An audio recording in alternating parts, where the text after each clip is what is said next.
This is not a drill. This is not a drill. Manchester United have a here we go. Yo, I'm just checking if pigs are flying. This is incredible. Manchester United have a here we go. Nah, this is like groundbreaking. I can't believe what's going on. Nah, I need to confirm that again. I need to really check if this is real. This can't be. Ornstein, are you on top of this too? Let me see. Manchester United reached agreement with Brentford to sign Bryan Mbeumo. Deal between clubs struck at 65 million guaranteed and up to 6 million add-ons. 4 installments. Hold on a second. 6 million add-ons? Wait. 6 million? I thought it was... Wait, hold on. Where'd they get that extra mil from? Last night, I went to bed last night with the deal at 65 million with 5 million add-ons. Where'd they get that extra mil? Who's eating that extra mil? Oh my God. So what, altogether it's a £71 million package for Bryan Mbeumo.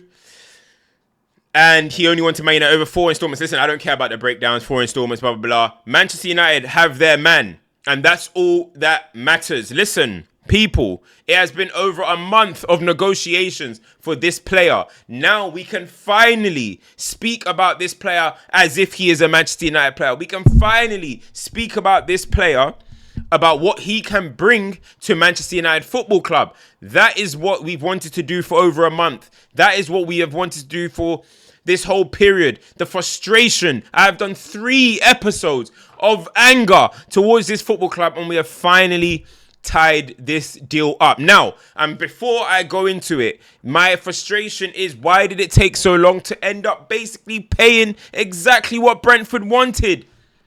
Did it have to take this long? He could have already been with the team already. We could have already started thinking about other targets, but it took too long to get this one over the line. But at the end of the day, it is over the line, and we are signing, Manchester United are signing one of those outstanding performers in the Premier League last season. And that is important.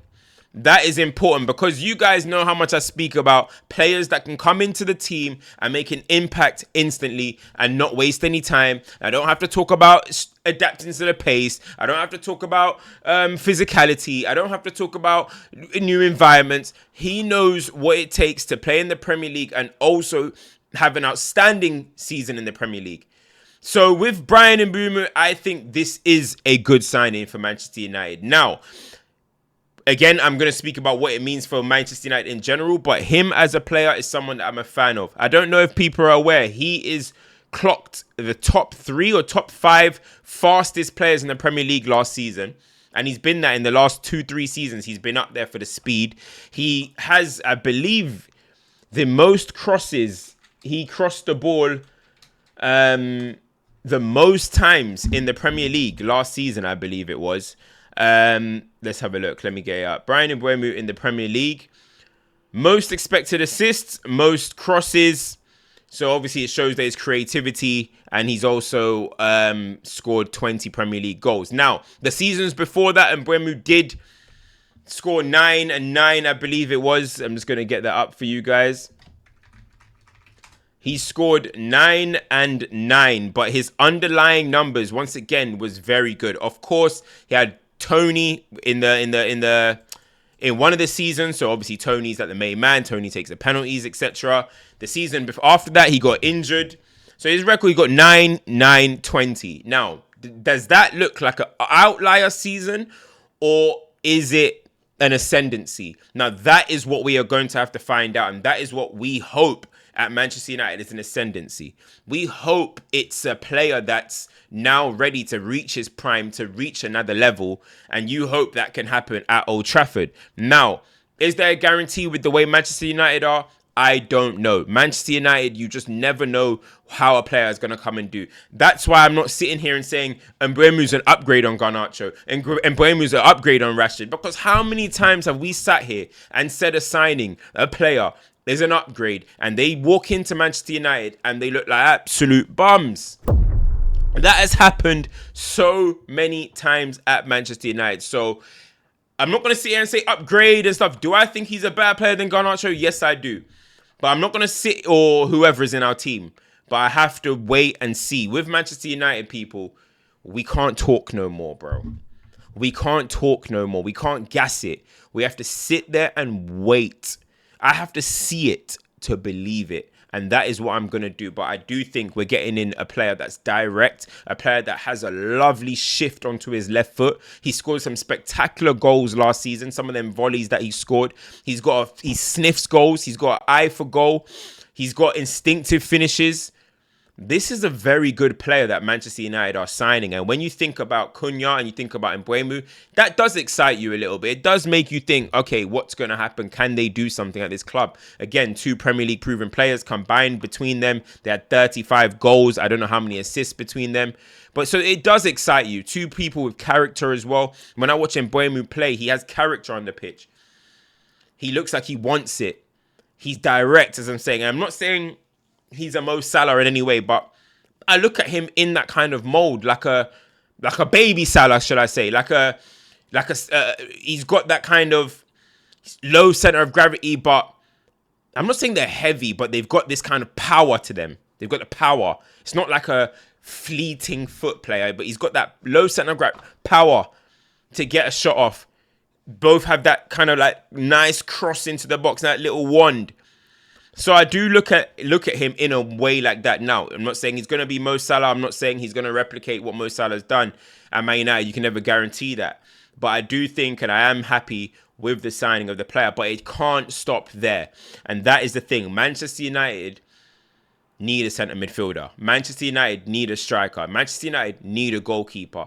Otherwise, when you bring these players in, you're setting them up to fail. Because all of a sudden, they have hero complex. Like now, I'm guessing, guys, right now, let's have it right. You guys are probably sitting there and saying, listen, how much is Mbeumo going to give us? How much is Cunha going to give us? They're now got the hopes of the club on their shoulders because we don't have no faith in Rasmus Højlund.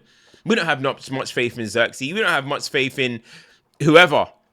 So now you're looking at it and you're thinking to yourself, who else is going to come and help? Who else is going to come and support? And that's been a problem in Man United's building for a long time. We just had Rashford and Martial hoping that they can produce everything. Pogba, what can you do? Then all of a sudden Greenwood comes through, but it wasn't enough structure to our planning. It wasn't enough structure to their planning. So let's see what happens there. But I am happy with the Bryan Mbeumo signing. It has taken too long, far too long, people. Manchester United. Listen, Man United sometimes, you need to know, right? And I understand, I don't mind them paying this extra if they have to. It's a lot of money for me, you know what I mean? It's a lot of money. When I saw the talk about it yesterday, I wasn't that gassed because I was like, wow, after all that period, you still just match their valuation. However, what happens in the market is that teams go off what else is happening. When you're seeing João Pedro 55, Noni 55 or whatever it is, Kudus 55. So 55 was the going rate for wingers / forwards in the market at the moment. Elanga 55. So Man United or Brentford, are going to look at it and be like, hold on now, if they're this much and this guy did this and he has this level of importance to us, as much as and you guys need this player, we're going to add a little bit of sauce on top. And that's the nature of business, people. If I had something, if I put an iPhone on the market right now and I'm trying to sell it for £300, and then I look to the right and my man sold the same phone for 500, guys, I'm gonna go back on my phone and put it up to 500. That's the nature of business. That's why you want to get business in early, so you're dictating the market and not being the team that's reacting to the market. We are the reactors at the moment. Also, they looked at what we did with Cunha, 62.5 million release clause. They're saying, okay, we value him at around the same thing. So these are some of the issues. And this is why you want to deal with 2-3 deals at a time. Sometimes you see some clubs just bat, before you can even blink because they know about this. They know they don't want to be reacting to the market. But listen, sometimes you got to do this. Sometimes you got to do this, man. You can't keep window shopping. Man United are the king of admiring, preparing, you guys know all the words, interested, you know what I mean, sourcing, or whatever words that these guys use. Sometimes, bro, listen, I'm sure, I don't know about you guys, but look, I used to walk around sometimes in Westfield. I'll go up into the Prada Gucci store and I'll just be window shopping and the man are looking at me like, yo, we know you ain't gonna buy nothing. But sometimes I just gotta be like, you know what? Give me that. Give me that Gucci. Give me that Prada because I gotta show you guys I got the money. I can still flex. And that's the case with Manchester United. You can't just be sitting there admiring, window shopping. What is this? No 50 Cent song. Can't be window shopping. Not 24/7. Sometimes you gotta go and buy. You gotta go and do it. Save your little bit of money and do it. But now again, it comes back to that big S word, people. And that S word is sales. We need to sell. We need to sell and we need to sell fast. And I'm not going to hear it be... listen, you know what happens with them. I'm not going to hear talk about in the Manchester 5 how I think... You guys know what I think about the treatment of all of that and how it's been handled. So I'm not going to go into that. Today is about Bryan Mbeumo. We need to make sales. But I do think it's hard for me to see. And I'm just going to say it now. It's hard for me to see. I am going to wait until I believe it. In terms of saying like he's going to be amazing. I don't know. But it's hard for me to see Cunha and Mbeumo be flops. And when I say flops, I'm talking about like the Højlunds and you know how the players that have flopped, Sancho, and you know the players that have flopped at Man United.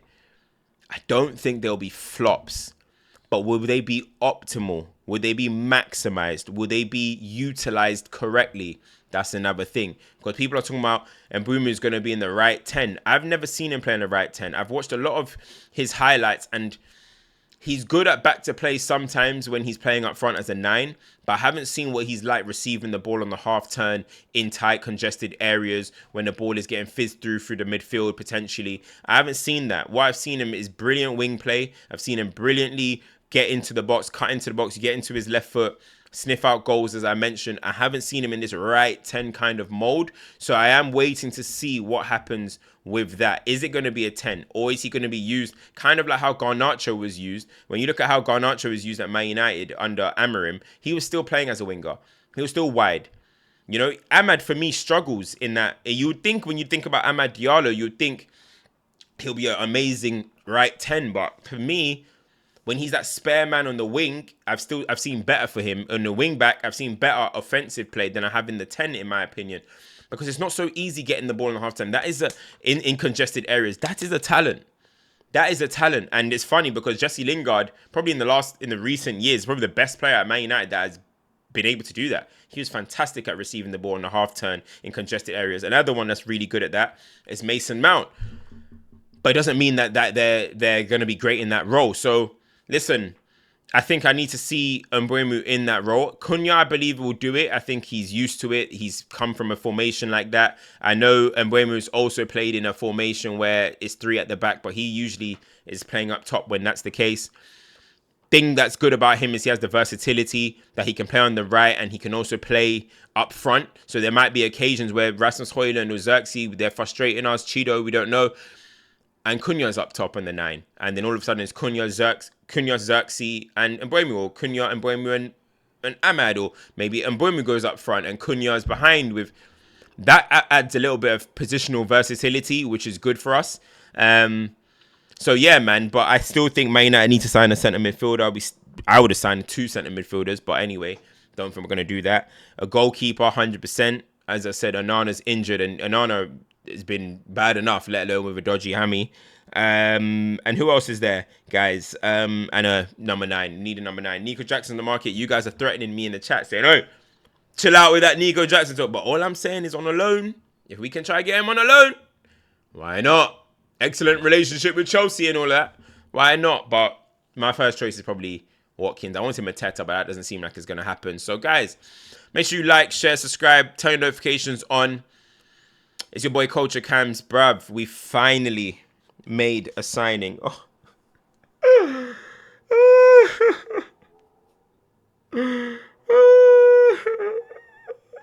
I feel like, you know, when you're waiting for a council yard and you finally get it after 7 months. I can't believe it. Finally got it. I finally got it. Finally, now I can build. I can start my future with my family. That's what it feels like.